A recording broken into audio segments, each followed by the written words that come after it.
تہجد کی نماز کیا ہے؟ تہجد کی نماز کا طریقہ کیا ہے؟ تہجد کی نماز کا وقت کیا ہے؟ تہجد کی نماز میں کون کون سی سورت پڑھی جاتی ہے؟ کیا تہجد کی نماز کے لیے سونا ضروری ہے؟ تہجد کی نماز کا فائدہ کیا ہے؟ ان ساری چیزوں کو ایک ایک کر کے میں تفصیل میں آپ کو بتاؤں گا۔ آپ غور سے سنیں، سمجھنے اور سیکھنے کی کوشش کریں۔ تہجد کی نماز یہ نفل نماز ہے، نہ یہ فرض ہے نہ یہ واجب ہے۔ تہجد کی نماز یہ ایک نفل نماز ہے۔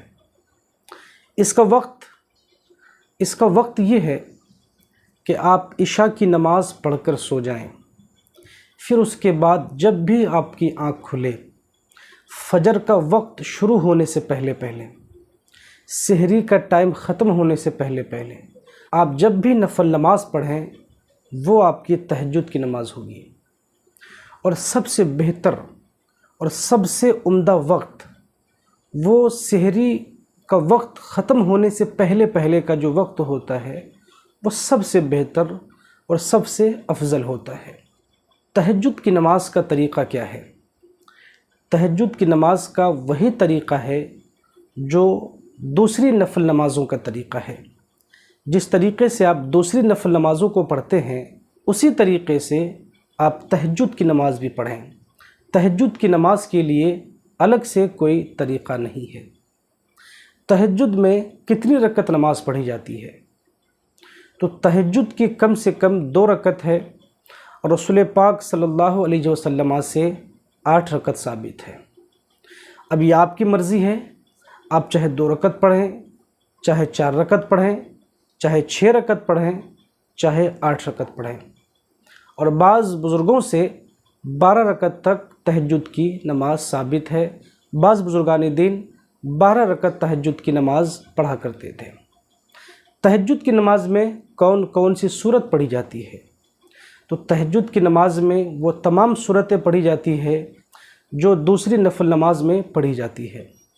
پورے قرآن سے جہاں سے آپ کو یاد ہو کہیں سے بھی آپ پڑھ سکتے ہیں، کوئی مسئلہ نہیں ہے۔ تہجد کی نماز کے لیے کوئی سورت یا کوئی آیت خاص نہیں ہے، آپ پورے قرآن سے جہاں سے چاہیں آپ پڑھ سکتے ہیں۔ تہجد کی نماز کے لیے سونا ضروری ہے؟ اس کا جواب یہ ہے کہ ہاں، تہجد کی نماز کے لیے سونا ضروری ہے۔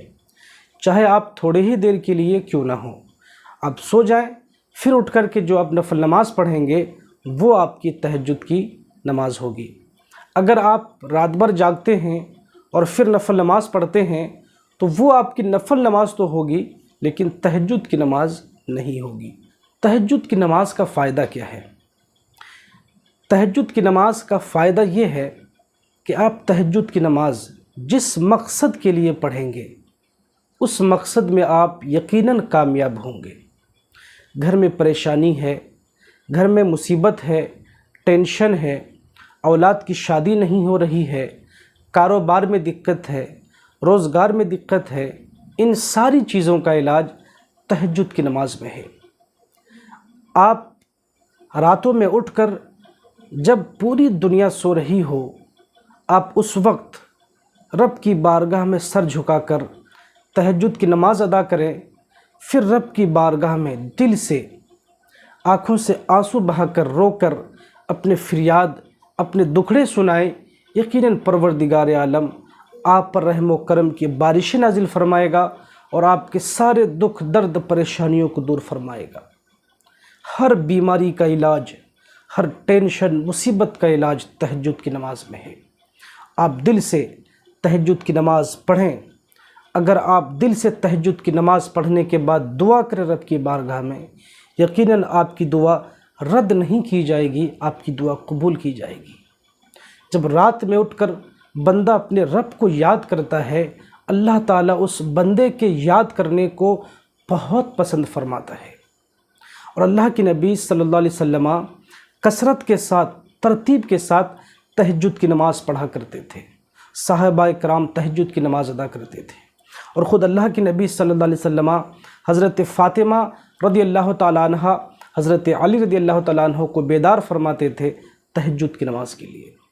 اور ایک حدیث پاک، بڑی پیاری حدیث پاک، بخاری و مسلم شریف میں یہ حدیث پاک موجود ہے۔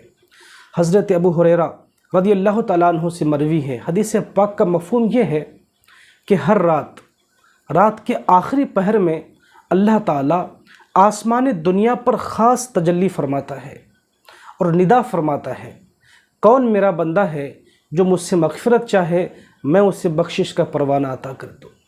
کون میرا بندہ ہے دامن کو پھیلا کر مجھ سے بھیک مانگے، میں اسے عطا کروں۔ یہ ندا فرماتا ہے اور خاص تجلی فرماتا ہے۔